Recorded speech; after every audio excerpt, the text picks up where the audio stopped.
أتينا زيارة وللسلام على الإخوة، وفرحنا عندما سمعنا أن هنا لقاء هذه الليلة عبر الهاتف مع الشيخ ربيع بن هادي المدخلي وفقه الله. وتكلم الإخوة بشيء من مآثره، وأنا أقول الحمد لله أن الشيخ مو بيننا ولا والله ما يخلينا نتكلم كذا، لكن هو غايب الله يحفظه ويوفقه، ونحن نذكر أخبار له بإشادة إطلاق، ولكنها يعني أمور يمكن بعضكم ما يدري عنها. أكثر الناس يعرفوا الشيخ بعد الأحداث. والكويت تعتبر يعني تاريخ، الكويت تعتبر تاريخ. فحال ما حصل من طاغية العراق صدام حسين الهالك تجاه الكويت وذهاب الكثير وما حصل من الاستعانة، يظن البعض أنها هي بداية ما حصل. الشيخ ربيع بن هادي معروف عند أهل العلم من قديم، من السبعينات هجرية، عندكم أظن الخمسينات تواريخكم بالميلادي. قديم يعرفها العلماء وجهوده ونشاطه ودعوته ورحلاته في العلم، تصحيح بعضها جامعات عريقة. من رحلتهم للهند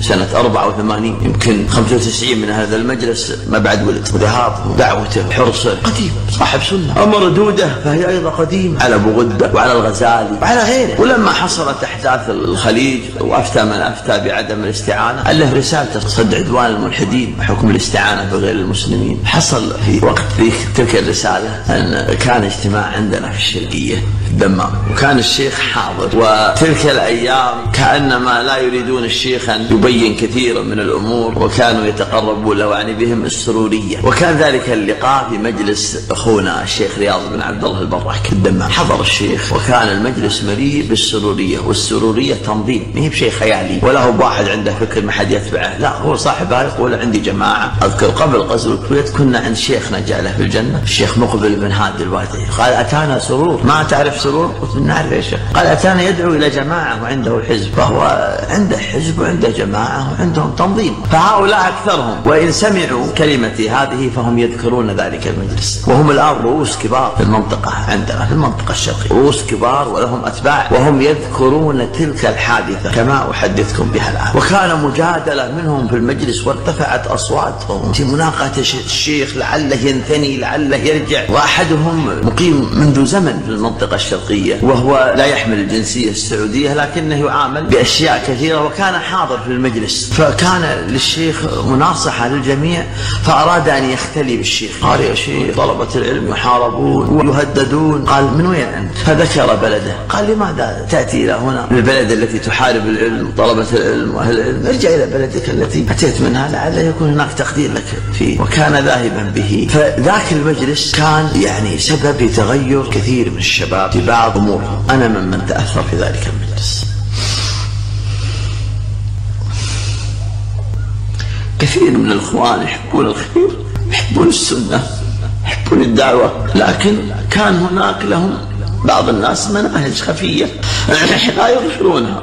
ذلك المجلس كان مجلس خير وبركة، وأنا ممن استفاد في ذاك المجلس. كان حاضر المجلس جملة من أخواننا ممن لهم الآن أيضا جهود في نشر السنة في المنطقة الشرقية وغيرها من الأماكن. عذرا لكن أحيانا بعض التاريخ يثير دهين ويحرك ساكن، ولكن هذا العالم ظلم. الله ظلم يا أخوان، هو الله ناصح ولا أزكيه على الله، في صدق. ولذلك تأثر كثير من الأخوان، بل حتى مخالفينه يعلمون هيبته وقدره. ولا أخفيكم كان بعضهم ما يتجرأ يرد عليه، لأن يعرف أنه على هدى وأن المردود عليه على هوى. حصل في ذاك المجلس هذا الموقف. موقف آخر زارنا في الجبيل أيضا بعدها لمدة، فحصل كانت له محاضرة بأهمية العلم والعلماء في جامع عثمان بن عفان في الجبيل الصناعية في منطقة الفناتير. قبل المحاضرة بساعة بعض اللي قائمين على شؤون الدعوة الله يهديهم غيروا الموقع، لأن كان في قلب المدينة، غيروا الموقع وجعلوه في مسجد عبد الله بن مسعود. وهم من سمعوا كلامي هذا سيذكرونها تماما. غيروا إلى مسجد عبد الله بن مسعود، وكان في الصناعة المساندة في منطقة لا يوجد فيها أحد. وسبحان الله امتلأ المسجد. تكلم الشيخ عن العلم وأهمية العلم وأهمية العلماء. وبعد المحاضرة قام مجموعة من جهة خيرية لجمع التبرعات لأفغانستان، فتكلموا وإذا بالشيخ يقطع حديثهم. فذاك الوقت كان اجتماع حكمة ياب، ومن معه على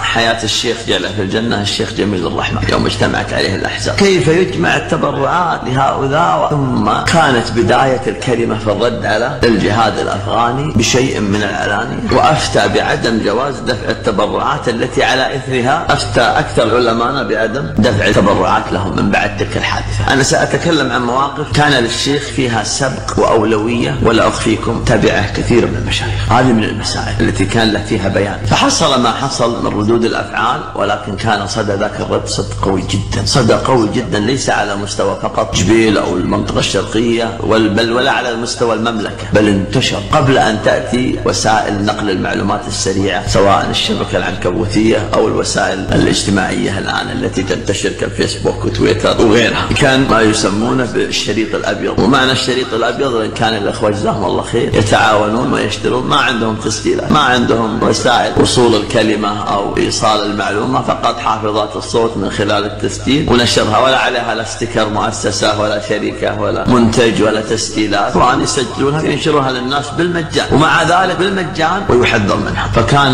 لانتشارها الأثر في اتضاح كثير من الأمور والغبش، وحصل ما حصل بعد ذلك من قتل الشيخ جميل الرحمن رحمة الله عليه. ومعروفة قضية الأفغان وما حصل فيها وكثير من الكلام الذي تبع تلك الأحداث. المواقف كثيرة. بعد تلك الأيام توفي صاحب الردود رحمة الله عليه الشيخ حمود التويجي، يمكن بعضكم ما يعرفه من حيث المشاهدة ويعرفه من خلال كتبه. الشيخ حمود قبله الشيخ سليمان بن سحمان كان يسمى صاحب الردود، هكذا اسمه صاحب الردود، له أكثر من 30 أو 40 رد. الشيخ حمود كذلك ردوده إلى قرب 50. فلما مات الشيخ حمود اتصلت في الشيخ جعله موفق حيثما كان، قلت يا شيخ بالأمس توفي الشيخ حمود التويجري صاحب الردود، الله يعينك في حمل الراية يا شيخ. الله يبكى يا أخوان، الله يعينك يا شيخ، اتق الله في أهل السنة يا شيخ، والرجل موفق، وكل كتاب من كتبه له قصة، كل كتبه التي يؤلفها له قصة. وهناك همسة أجعلها في أذن أخواني، وإن شئت أنا أقول أبنائي من طلاب العلم، كان الشيخ إذا كتب كتابه ما ينشره، يرسله على العلماء، حتى ردوده يرسلها على العلماء، حتى من ضمنها رده على العودة. لكن بعد ما رد على العودة تبين للشيخ الخلل، أنه ليس في هؤلاء الفروع، إنما هو في رأس، وهو سيد قطب، فبدأ كتاباته في سيد قطب، فكان له السبق في بيان من سيد قطب لأهل العلم، وتبعه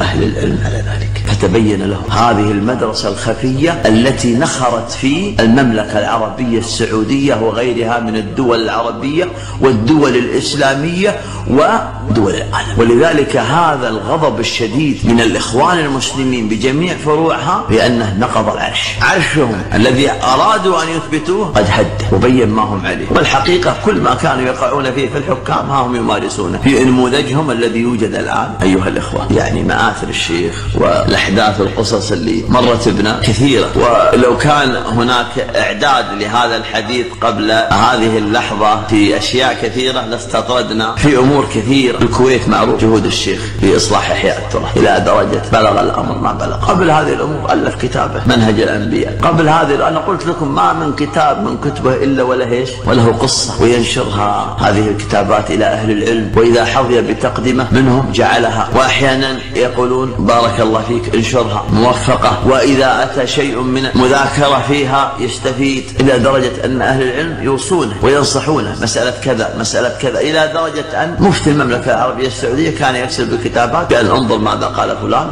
ورد عليه. وموجودة شيء ليس فقط يقال، إنما أشياء مثبتة موجودة. يا طلبة العلم، هذا رجل ناصح. وأقول لماذا هذه الحملة الشعواء على هذا الرجل مع وجود الكبار يرونه كبير؟ فلما ذهب الكبار ذهبوا وهم على رضا من فعله، فيأتي من بعدهم ممن هم نكرات، فتجد هؤلاء الكبار كل من هؤلاء الكبار عنده نابتة بدأت تضرب في الشيخ، عنده نابتة بدأت إيش؟ تضرب في الشيخ. والمشكلة أن هذه النابتة تتقمص دور من؟ أنها على خطى الكبار، أنها على خطى الكبار. فكل الكبار اللي ماتوا الآن عندهم نوابت تضرب في الشيخ. لماذا؟ لأنهم على غير خطى الكبار، فالكبار هو وإياهم على خط واحد، ولا نزكي على الله. هو الشيخ ربيع منذ عرفنا هذا هي طريقته وهذا أمره. إذن التغير ليس في هذا الأمر، التغير في من تغير. فرق بين من غير أصوله ومن غير طريقة وصوله، فكونوا على حذر. الذكريات والقصص والمواقف كثيرة جدا، ولكن لعلي أكتفي بما قد سمعتم. وإلا هذا الرجل جمع ما بين تصحيح العقيدة